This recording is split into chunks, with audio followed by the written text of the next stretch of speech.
Okay, hello everybody. We are here with my former student, Jorge Castel. Subscribe.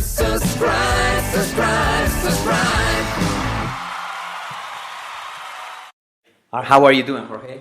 Yeah, I'm doing pretty fine, thank you. And you? Oh, fine, yes. Your English is awesome. How come you speak such a good English? I don't know. I've practiced a lot, and since I was young, I've seen movies in English, TV in English, and you've also been my teacher, and we've practiced a lot of pronunciation, new words, expressions, and that's helped me a lot. That's awesome. Yeah. Do you remember when I first taught you? How old were you, and etc.? Yeah. At first, although I don't like to admit it, I didn't like English because you didn't like English at first. No. But you were 5, right? 5 or 6? 5. Because it was first grade, right? Yeah. So when I first taught you, it was back in 2006, and you were a first grader, which means you were 5 years old, right? 5 years old. You didn't like it. No, I didn't like it. I thought it was funny and it was interesting. But when I came home and my father made me watch TV in English, cartoons in English, I was just like, what, man? No, I don't want to do it. You wanted to watch cartoons in Spanish. Yeah, in Spanish. At like first, all my friends. But then it changed, right? Like after a while, you got used to it, right? Yeah, after a while, when you understand what the characters were saying and everything, it was pretty funny. And also the voices in English sound much better than in Spanish. Yeah. So pretty much after a year or something, watching TV in English. It's funny. How do you say it's curioso? It's funny. It's funny because I was talking to all the parents and telling them, you guys have your kids watch TV in English, all right? And then they followed my tips, right? So okay, very cool. So you were 5, and do you remember anything from back then? Por aquel entonces, do you remember anything? Yeah. Like what we did in class and all that. Yeah, in class, I know you only spoke in English, and I think that was one of the things that helped me the most. To have a good pronunciation, nothing in Spanish, everything in English. And we also practiced a lot of the pronunciations. Every mistake was corrected. Oh yeah, that's funny because you said my name is, and I said, no, you guys, my name is. Yeah, I remember, like, hey Antonio, hey Miguel, my name is. And I was like giving you sentences and all that, and ask me what this is, ask me what that is, and I remember that because when you guys first started, you said he is and all that. So you remember my corrections then? Yeah. Yeah.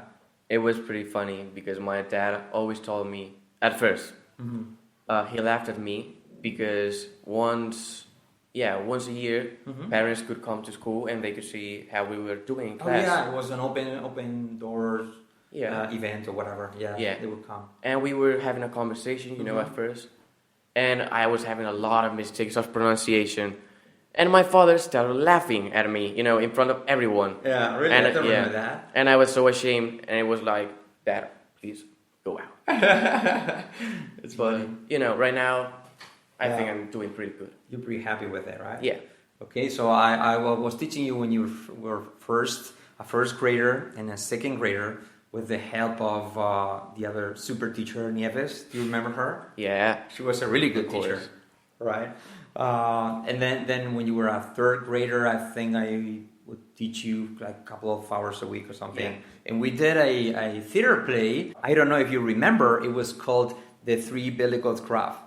I remember we practiced a lot for that, and I had to remember everything I had to say. I couldn't read. And the paper. It was a theater play, but it was all with a drum machine. Like, this is the story of the Billigos Craft. 3 Billigos Craft. I remember the rhythm. 2. So I saw that was really, really awesome for kids. And now this year actually, I created a bunch of books of sentences with a drum machine. Es un libro. It's a book.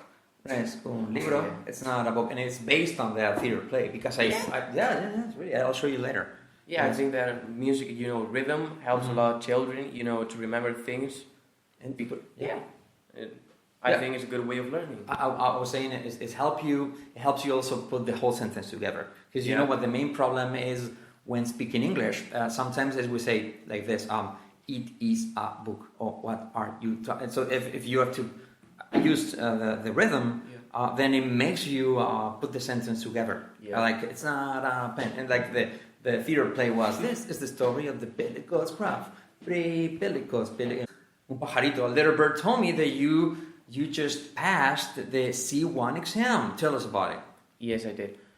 When was it? Last week? Last week. You know, my dad told me to prepare that summer, and I didn't do anything. Yeah. Because I was at the beach in Galicia. I go there on holidays, and my dad, you know, I watched TV in English, but I didn't practice vocabulary or anything like that, and I was pretty nervous about it. And then, you know, I started classes. Wait a second, you say, I was pretty nervous about it. How do people say that in Spain? I heard sometimes that it was Pretty nervous about it. About it. And so you said, so I was pretty nervous about it. That was pretty awesome. Oh man, I'm proud of you, Jorge. Good. So going back to your C1 exam, when your daddy was pushing you to do it. Yeah.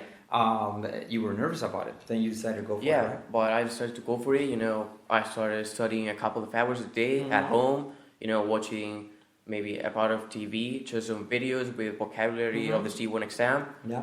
And then 2 weeks before the exam, you know, I started classes here. Yes. And with Nina, I practiced it. Yeah. And the whole thing went okay. Really smooth, right? Yeah. That's awesome. You were not nervous when you went to the exam, right? No. Because I told you, you want me to go and help you out, and you word told mouth me. say, no, that's fine. No. Yeah, Get at by. last I was pretty concentrated. I knew what I could do. Yeah. And yeah, it all went fine. Funny, you said now I was concentrated. And people say here, concentrated. Right? Concentrated. No, they even say concentrated, like kani, right? Yeah. And you say concentrated. That's awesome. That's the way they say that, right? Native speakers. So the more you imitate it, the better you're gonna get to understand to each other, right? That's it. And that's why watching TV in English helps you a lot, you know, correcting yourself and being honest with yourself, you know. That's important, because that my theory is, if you leave mistakes uncorrected, then chances are you're never gonna get to correct yourself. Yeah. But if somebody corrects you 2-3 times in a row, then you wind up. That means you end up correcting yourself, right? And that's what you did when we were young, and that's helped us a lot. At least for me. Yeah, like once somebody tells you, no, it's not my name is, it's my name is. It's not put it on, but put it on. Then after 2-3 times, then you correct yourself, right? That's what you were saying, right? That's what you do. And I don't understand when some people, when you correct them, you know, they get angry. They sometimes get even mad. Yeah. And it's like, man, I'm trying to help you. Yeah. I know it's good for you. That's what I'm telling you. Yeah, I'm doing you a big favor, right? Yeah. And some teachers, you know, I have never corrected any teacher because my dad told me that could give me some problems. Oh yeah. So that means that sometimes your teachers say something and you feel like correcting them, but you don't. Yeah. And I sometimes laugh at it. What kind of mistakes they make? What do they make? Oh man, last year we were reading a text from a newspaper, and it talked about jewelry. And I don't know who from the class, they didn't know what jewelry was. And they asked the teacher, and the teacher said, "Oh, jewelry." And I was like, "Oh man, yeah," because what? Jewelry is it sounds really different from the way it's written, right? And so they didn't even know. So you were referring to jewelry, and then they didn't know what it was. And you meant jewelry. Jewelry. And I was, what? What are you saying? And I still silence. I didn't say anything. Yeah. But oh man, after the class, I laughed a lot. Yeah, I laughed. Oh, and then what else? Any other typical mistakes that you can remember of, like tied it? What it is? What is? Yeah. What is it? What it is? And I'm like, those are the easy ones. You should know them. It's supposed to say what is it, right? Yeah. Oh man, that's a mess. So no wonder then you go to England, to the US, and you can't understand them. No. I mean, they'll understand you when you say pick it up because you're a foreigner, but you will not understand them when they say pick it up, right? Yeah, that's right. That may sound to them like, if I was a native and a foreigner tells me that, I would be like, I wouldn't say anything. But I will be laughing. Yeah, the image that we're projecting is not really good, right? No. And to me, it's like teaching good English, like the way you could even teach right now, because you sound so good. It's like una obra social, like a good deed, you know, because can you imagine if everybody in Spain spoke the English you speak?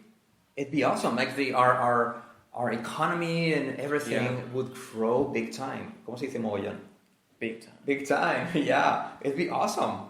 Yeah. That's our mission, Jorge. We need to make everybody in Spain speak like you do. What do you think? I think it's a good task. It is also very difficult because not everybody wants or has the time to know it. But you know, instead of playing video games for 10 hours a day, just learn some English. Plus, it's fun, right? Yeah. Well, at first it might not be so fun, but then it changes, right? Yeah, it's just funny. And always the way that teachers behave, I think if a teacher knows how to teach, it improves a lot the way that how to teach, you said how to teach, right? How to teach. How to, como jauría. Mi truco, my trick is, you don't want to say, I know how to play the guitar, but jauría, how to teach. How to teach. How do you like it? That's a really fun trick. Good trick, yeah. Those tricks I didn't have back in the day when I was teaching you guys, but then I came up with them. Those are some good tricks. They're good tricks. Teaching people how to speak English, it'd be an awesome thing here in Spain. Yeah, right? and you know, it will help us go. You know, here we have a problem with the economy, and when you go outside, it would be just awesome if everybody could speak English. You know, as you do, as I do, and as anybody that gives enough importance to languages does. Like it gives you an instant value, right? Yeah. Yeah. To me, is awesome. Imagine everybody in Spain speaking like they do in Sweden, for example. It'd be great. So that should be our mission, okay? And you know what? When I was I taught you. I started teaching you in 2006, and back then I had been learning English for only probably 5 or 6 years. Because when I was 25, I didn't speak in English. Really? Yes. I learned English when I was 25. Oh. I've always thought that you know how to speak English since you were young. No. I learned. That's why I remember all these tricks. It's because I remember. Yes. So basically, if I could learn English when I was 25, and you speaking the English you can speak right now, and I taught you, that means we could teach everybody. What do you think? Yeah. I hope I can improve, you know. Sometimes have some mistakes. Yeah. Of vocabulary and phrasal verbs. I don't know if you know what phrasal verbs is, but I absolutely hate them. Yeah, but now you know how to use them, right?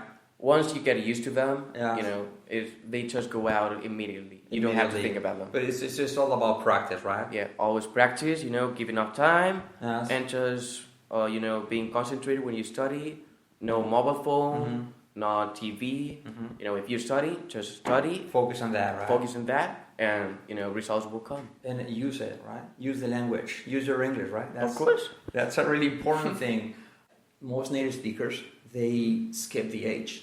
Like, for example, you could say, talk to him, and it's perfect, but do you know what native speakers would say? Yeah, talk to him. Talk to him, yeah, that's it. That's I heard it sometimes, you know, I also watch YouTube videos. Yes. In English, and they say, talk to him. Talk to him. Yeah. Let me give you a few sentences. How would you say, cuando murió él? When did he die? When did he die, right? When did he die? Y cómo murió, how did he die? How did he die, right? Yes. Cómo vino él? How did he come? How did he come, right? How did he come? Right, that's awesome. Very cool, very cool. Going back to the jauría thing, I always a joke about it because I said, you know, if you use jauría in Spanish, te van a dar un mote, te van a sacar. You're gonna get a nickname because it's a rather funny noun. But the destiny of that word was to teach you how to say how to, right? You know? Pregúntame si tocar la guitarra. Do you know how to play the guitar? How to play the guitar. How to. Magic. Okay, Jorge, thank you so much. Your English is awesome. I mean, it's amazing. I'm really proud of you. Thank you. And now you're gonna keep it for your life because now you're watching movies. You're pretty much you're thinking in English, and yes, awesome, very good. Give me a hug. All right, congratulations. Hey, happy birthday! Because it's your birthday tomorrow. Oh yeah. Thank you. You're going to turn 18. 17. 17? Oh my God, man! Just 1 year. You look 18. All right, that's fine. when up until you're 23, 24, it's funny when they tell you you're older, then it's better when they say you look younger. Okay, anyways, So happy birthday for tomorrow. Thank you. You speak awesome English for being only 16. And all right, so see you next time. Thank you so much. You're Take welcome. care. Bye-bye. Bye. Give me a handshake. Take care. Subscribe, you're not gonna die. Subscribe, and it won't make you cry. Come on, dude, don't be a fool. Just go ahead and make that move. Yeah, subscribe, you're not gonna die. Subscribe, and it won't make you cry. Subscribe.